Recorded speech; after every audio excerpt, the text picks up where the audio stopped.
हरि ओम। हम लोग श्री रामचरितमानस में अम, सुंदरकांड देख रहे हैं और कथा सुंदरकांड में बड़ी मनोरम, बड़ी मनोरंजक हो जा रही है। और ये गोस्वामी जी की विशेषता है कि देखिए, सुंदरकांड में अभी तो युद्ध का आरंभ भी नहीं हुआ है, आगे चल के युद्ध भी होगा। और युद्ध में अगर साहित्य की दृष्टि से देखें तो वीभत्स रस, वीर रस, अतिशयोक्ति, कई सारे अलंकार लगते हैं। और आप जब हम कथा पढ़ेंगे तो आप आनंद लेंगे इसका कि कितने रुचिकर तरीके से, कितनी रुचिकर विधि से गोस्वामी जी ने कथा लिखी है। निश्चित रूप से कहा जा सकता है कि ये कथा उन्होंने अपने स्वयं के लिए लिखी है। ये बात अलग है कि गोस्वामी जी स्वयं कहते हैं कि स्वांता सुखा है, मैं अपने अंतः सुख के लिए ये कथा लिख रहा हूं। तो और इस कथा की सबसे बड़ी जो जो विशेषता ये है कि आप जब भी इसको पढ़ेंगे और ध्यान से पढ़ेंगे तो इस कथा में मनोरम आनंद आना बिल्कुल स्वाभाविक है, बहुत ही आनंद आता है। और जबकि कथा बड़े सरल तरीके, बड़े ही सरल ढंग से लिखी गई है। जो व्यक्ति बहुत अधिक बौद्धिक क्षमता वाला ना भी हो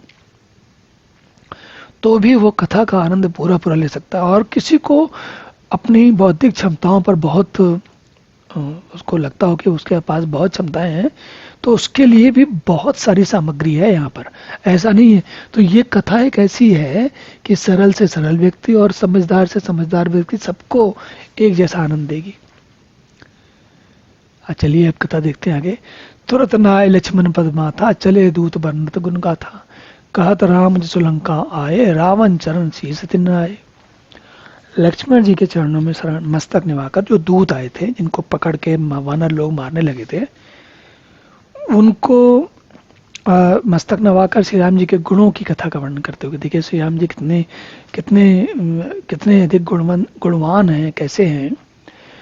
दूत तुरंत ही चल दिए और श्री राम जी का यश कहते हुए कि श्री राम जी कितने अच्छे हैं, भले हैं, ये कहते हुए उन क्या विशेषता है उनकी लंका में आए। और फिर उन्होंने रावण के पास पहुंचकर चरणों में सिर नवाए।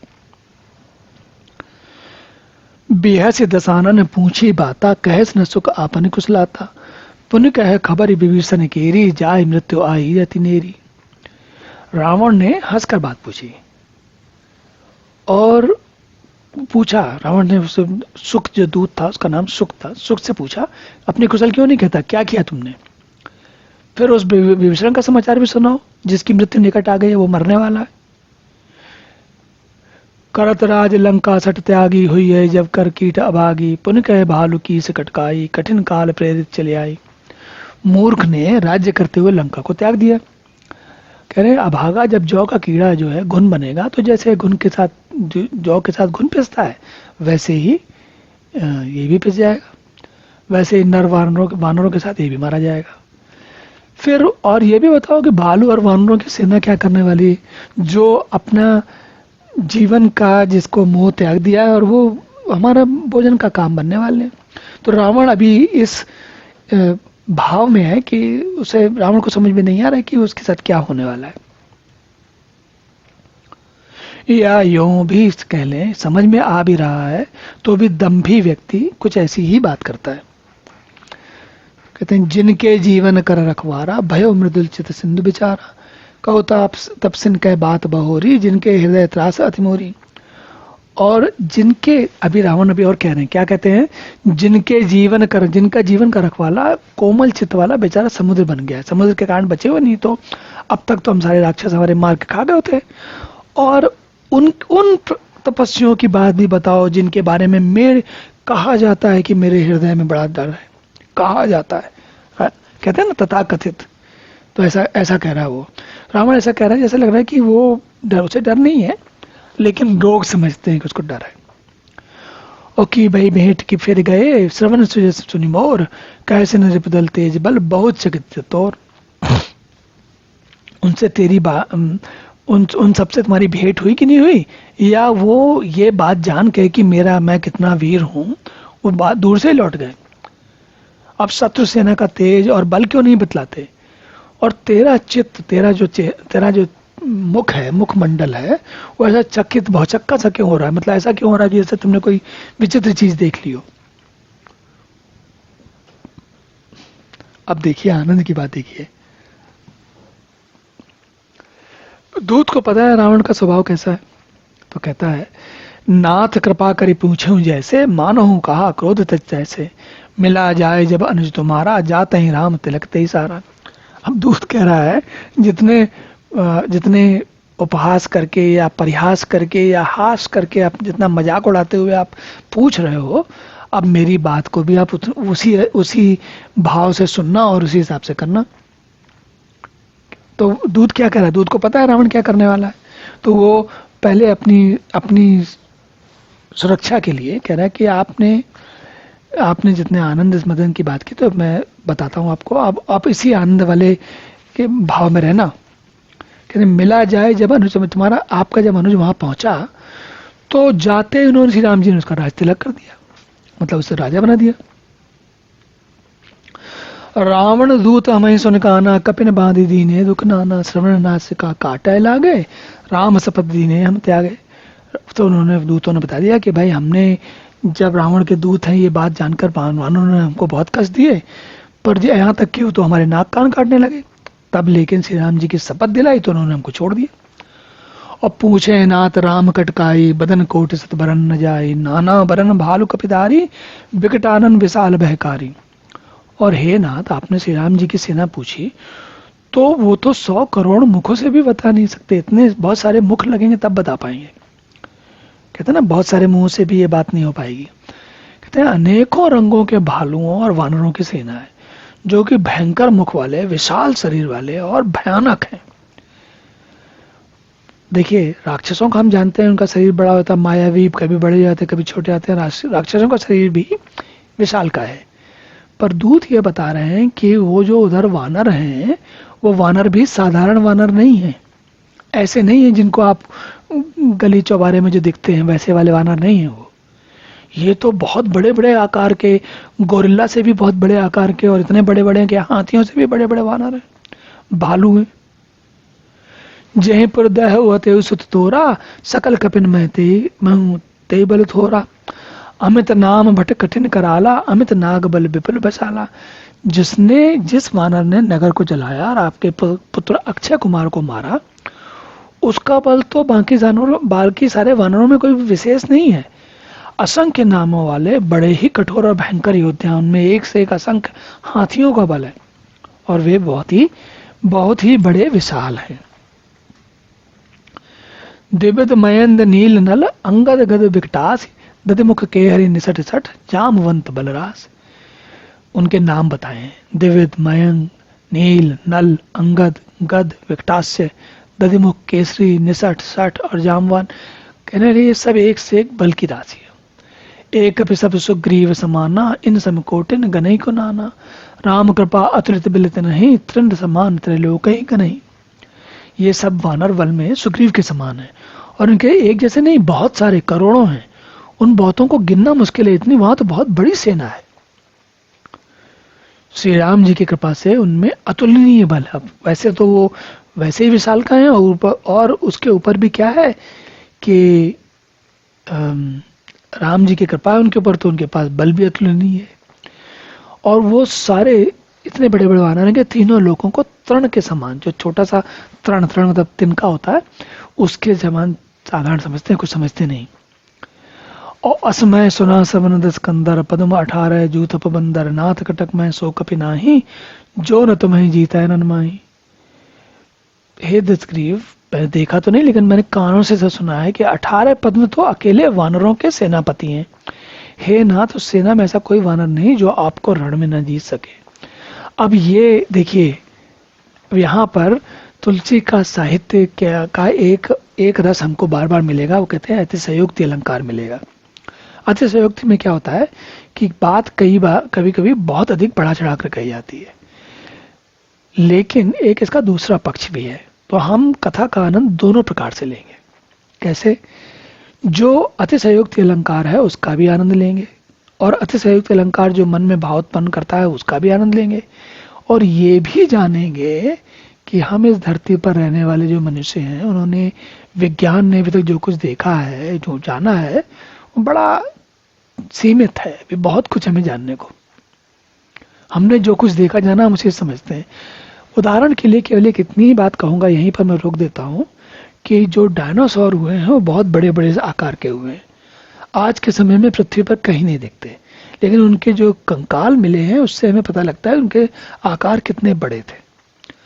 तो कभी कभी हम विज्ञान और तर्क के भरोसे हम समझते हैं कि सारा अतिशयोक्ति अलंकार ही है और कुछ नहीं है।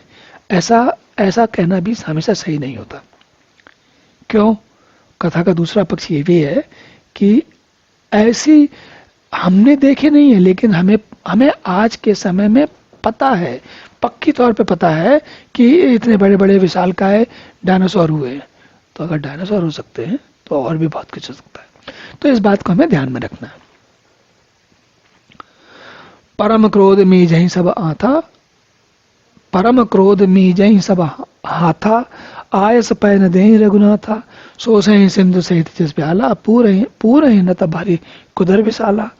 सबके सब अत्यंत क्रोध से हाथ मीचते हैं, पर श्री रघुनाथ जी की आज्ञा नहीं है तो कुछ कर नहीं पा रहे वे। हाँ, वो कहते हैं, वानर लोग और भालू लोग कहते हैं मछलियों और सांपों सहित समुद्र को पूरे सोख लेंगे, नहीं तो बड़े बड़े पर्वतों से उसे भरकर पूरा पाट देंगे। मतलब वो इतने शक्तिशाली हैं, वो ऐसा सोच सकते हैं। मर्द गर्द मिल वहीं 10 सीसा, ऐसा ही वचन कहें सब कीसा, गर्जहि तरजहि सहज आशंका, मानव ग्रहण चहत है लंका। वो कहते हैं हम रावण को धूल में मिला देंगे, मसल देंगे, मार देंगे। सब वानर ऐसे वचन कहते हैं, और सबके सारे वानर बड़े ही निडर हैं, और ऐसे गरजते हैं, ऐसे डपटते हैं जैसे कि क्षण भर में पूरे लंका को राक्षसों सहित पूरी निगल जाएंगे। तो वानर जो हैं उनका बात है बड़ी कठिन। सय सूर कपि भालु सब, पुनि सिर पर प्रभु राम, रावण राल कोट कहूं जीत सकें संग्राम। वैसे दूत कह रहे हैं, रावण को बता रहे हैं कि वैसे तो सहज जो वानर भालू है वो खुद ही बहुत शूरवीर हैं, बहुत बड़े बड़े हैं, बहुत ही विशालकाय हैं, पर उससे भी बड़ी बात क्या है कि भगवान राम का हाथ उनके सिर पर है, मतलब भगवान राम के अक्षय में है। तो वो ऐसे लोग तो संग्राम में करोड़ों कालों को जीत सकते हैं, बिल्कुल। वो तो बहुत ही अजय प्रकार के होंगे।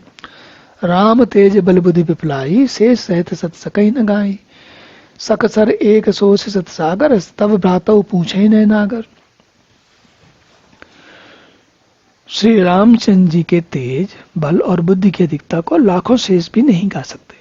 इतने अधिक उनका तेज है, इतने अधिक कोई भगवान राम कुछ भी कर सकते हैं, और भगवान राम कुछ भी कर सकते हैं, इसमें तो आपको हमको किसी को कोई शंका नहीं। वे एक ही बाण से सैकड़ों समुद्रों को सोख सकते हैं। अब ये बाण सोचिए कैसा बाण होगा जो सैकड़ों समुद्रों को सोख लेगा। वो तो कुछ ऐसा बाण होगा कि वो पृथ्वी को भी खा जाएगा और सूर्य को भी खा जाएगा। और इतने बड़े ब्रह्मांड में हमारे सूर्य की गिनती नहीं, पृथ्वी की गिनती नहीं, समुद्र को क्या गिनती होगी। तो संभव तो है। तासु वचन सुन सागर पाही, मागत पंथ कृपा मन माही, सुनत वचन वे सादस सीसा, जाऊं अस्मति सहाय कृत कीसा। और वो आपके उनके वचन सुनकर आपके भाई ने कहा कि समुद्र से राह मांगो तो अच्छा रहेगा। मतलब भगवान राम ने कहा कि कैसे समुद्र पार किया है, तो विभीषण ने बताया उनको कि पहले हमें समुद्र से प्रार्थना करनी चाहिए। तो रावण क्या हंसता है, रावण होता है ना, देखिए हमने हिंदी फिल्मों में विलेन देखे होंगे, वो ऐसे ही दिखते हैं। कैसे वो जब तक वो हारते नहीं है तब तक वो बड़ी बड़ी डींगे मारते हैं। क्या करते हैं, कहते हैं उनके मन में तो ये जब उनकी बात दूध के वचन सुनकर रावण ने अट्टहास किया, ठाका मारा, जैसे कभी पुरानी हिंदी फिल्म में विलेन लोग करते थे। और वो कहता है जब ऐसी बुद्धि बनी है, विभीषण की बुद्धि ऐसी है, तभी तो उसने वानरों को सहायक बनाया। मतलब कह रहे हैं विभीषण की बुद्धि समझदार नहीं, विभीषण अगर होते तो वानरों से सहायता लेने क्यों पहुंचते। और खाली वो रावण के लिए नहीं, रावण केवल खाली विभीषण के लिए नहीं कह रहा, वो रावण, विभीषण, लक्ष्मण, राम सबके लिए कह रहा है। सहज भीर कर बचन दृढ़ाई, सागर संथानी मचलाई, मूढ़ मृषा का करिज बढ़ाई, रिपबल बुद्धि था मैं पाई। कहते हैं स्वाभाविक ही डरपोक है विभीषण, हमेशा डरपोक रहा है और इसलिए अपनी बातें उसने डरपोक जैसी बातें ही की। और मूर्ख उसकी झूठी बड़ाई क्या करता है। मुझे समझ में आ गया कि राम के पास कितना बल है। अब जो जो ऐसे काम कर रहा है तो रावण को बात समझ में आ गई। कहने लगा कि मुझे कुछ चिंता नहीं राम की। सचिव सभी से विभीषण जाके, विजय विभूत कहाँ जगता के, सुनि खल बचन दूत रस बाड़ी, समय विचार पत्रिका काढ़ी। और जब जिसके विभीषण जैसा डरपोक मंत्री हो उस पर कहाँ जा, वो कैसे जीतेगा। तो भगवान राम के लिए कह रहा है रावण कि वो तो नहीं जीत पाएंगे। दो दुष्ट रावण के वचन सुनकर जो दूत है, देखिए दूत अभी जब तक गया नहीं था तब तक तो बात अलग थी, भगवान के दर्शन हो चुके हैं दूत को भी, उसे सद्बुद्धि आ चुकी है। और सद्बुद्धि आके उसे भी गुस्सा आ गया। क्या गुस्सा आ गया कि देखो राम के बारे में ऐसे कह रहा है। तो उसने क्या किया, जब रावण ने ज्यादा डींगे हाँकी तो उसने मौका समझ के पत्रिका निकाली। पत्रिका कौन सी, जो लक्ष्मण ने दी थी। रामानुज दीनी यह पाती, नाथ बचाए जुड़ावो छाती, वैसे बाम कर लीनी रावण, सचे बोले बोले सट लाग बचावन। श्री राम जी के छोटे भाई लक्ष्मण ने एक पत्रिका दी है, इसे पढ़वा लीजिए और अपना मन को ठंडा कर लीजिए, छाती ठंडी कर लीजिए। रावण ने उसके हंस कर उसे बाएं हाथ से लिया, मतलब दाएं हाथ से भी नहीं लिया पत्रिका को, और मंत्री को बुलवाकर कहता है, उसे पढ़वाने लगा। बोलो पढ़ो क्या लिखा है। बातन मन ही रिझाए सठ, जन गाल से कुल कीस, राम विरोध न उबरसी, शरण बिनु अज ईस। पत्रिका में लिखा था, अरे मूर्ख, केवल बातों से ही मन को रिझाकर अपने कुल को नष्ट मत कर। श्री राम से विरोध करके तू विष्णु ब्रह्मा और महेश की शरण में जाने पर भी नहीं बचेगा। कीतज मान अनुजव प्रभु पद पंकज भुंग, होय कि राम सरा नल खल कुल सहित पतंग। या तो अभिमान छोड़कर अपने छोटे भाई विभीषण की भांति प्रभु की शरण में आ जाओ, और नहीं तो श्री राम के बाण रूपी अग्नि में परिवार सहित पतंगे की तरह, ऐसे नहीं जैसे कुछ जिसकी कोई मतलब क्षमता नहीं होती, ऐसे मर जाओगे। सुनत सबय मन मुख मुस्काई, कहत जानन सबय सुनाई, भूमि पर आकर गहत आकाशा, लघु तापस कर बाग विलासा। पत्रिका सुनते ही रावण मन में तो भयभीत हो गया, लेकिन ऊपर से मुख से दिखाने के लिए सबको सुना के कहता है, कोई जमीन पे लेटा हुआ, पृथ्वी पर लेटा हुआ पड़ा हुआ हाथ से आकाश को पकड़ने की चेष्टा करता है, ऐसे ही यह छोटा तपस्वी बालक वाग विलास मतलब डींग हाँकता है। कह सुखनाथ सत्य सब वाणी, समझो छाड़ प्रकृति अभिमानी। सुनहु वचन मम परिहरि क्रोधा, नाथ राम सन तजो विरोधा। तो सुखदूत ने एक बार फिर से समझाने की कोशिश की। देखिए माल्यवंत ने समझाने की कोशिश की, विभीषण ने प्रयास किया, और अब ये दूत पे प्रयास कर रहा है। कह रहा है समझो छाड़ प्रकृति, मैंने अभिमानी प्रकृति छोड़िए, समझिए क्या है, मेरा क्रोध त्याग कर छोड़कर मेरी बात सुनिए। मैं क्या कह रहा हूँ, श्रीनाथ जी से, राम जी से वैर त्याग दीजिए। अति कोमल रघुवीर स्वभाव, यद्यपि अखिल लोक कर रहा हो, मृत कृपा तुम पर प्रभु करें, और अपराध न एक धरें। वो भी वही कह रहा कि भगवान जो है पूरे समस्त जगत के स्वामी हैं, सारे लोगों के, उसके बाद भी उनका स्वभाव बहुत कोमल है, और अगर आप उनके पास जाओगे तुरंत आपके ऊपर कृपा करेंगे। आपके जो भी अपराध है उनको किसी को हृदय नहीं रखेंगे, वो मानेंगे नहीं, याद नहीं रखेंगे। जनक सुता रघुनाथ दीजय, इतना कहा मोर प्रभु कीजय, जब ते कहा देन वैदे ही, चरण प्रहार कीन सटते ही। अब वो दूत भी कह रहा है, जानकी जी को श्री रघुनाथ जी को दे दीजिए, और हे प्रभु मेरा इतना कहना कीजिए। जब दूत ने जानकी जी को देने को कहा तो रावण ने उनको भी अपनी फुटबॉल की किक रात मार दी। नाई चरण सिर चला सो, नाई चरण सिर चला सो तहां, कृपा सिंधु नायक जहां, करे प्रणाम निज कथा सुनाई, राम कृपा आपन गति पाई। और वो भी दूत जो है वहां से चला तुरंत, और कहाँ गया, भगवान राम के पास पहुंचा। प्रणाम करके उसने बताया कि मैंने ये कहा, उसके साथ मेरे साथ क्या हुआ, और श्री राम जी ने, भगवान ने उसके ऊपर कृपा की। मतलब उसको ऐसा मारा, रावण की लात ऐसी लगी कि वो भगवान के पास पहुंचा, और भगवान ने उसे अपना धाम दे दिया। धाम दे दिया मतलब उसको सही, जो भी उसको ज्ञानी बना दिया, मुनि का स्वरूप मिल गया उसको। जैसे अगस्त की साप भवानी, राक्षस भयो रहा मुनि ज्ञानी, बंदी राम पद बारहि बारा, मुनि निज आश्रम कहूं पगधारा। तब शिव जी बताने लगे कि शिव जी भगवानी जी को बताते हैं कि वास्तव में जो दूत था, सुख दूत, वो राक्षस था। लेकिन राक्षस क्या था?